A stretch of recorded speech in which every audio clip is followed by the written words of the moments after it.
आने वाली किस्त में कहानी एक नए और गहरे मोड़ पर पहुंचती है। साहिल का हालिया एक्सीडेंट उसकी जिंदगी और मौत के बीच डाल देता है। उसे तुरंत अस्पताल ले जाया जाता है, जहां डॉक्टर उसकी नाजुक हालत देखकर उम्मीद और डर के बीच झूल रहे होते हैं।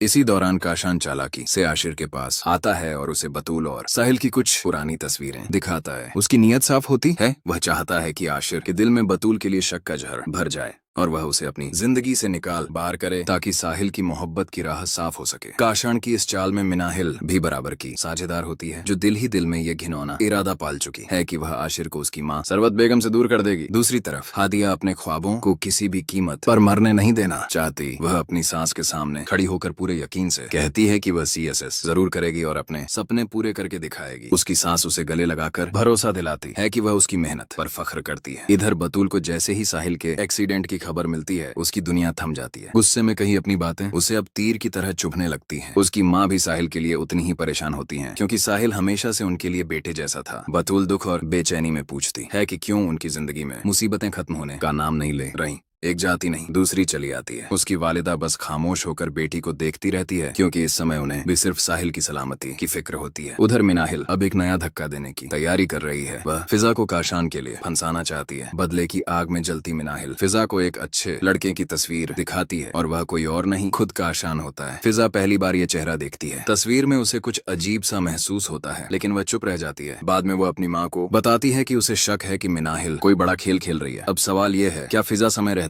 मिनाहिल को बेनकाब कर पाएगी, या फिर वह उसकी नई चाल में फंस जाएगी।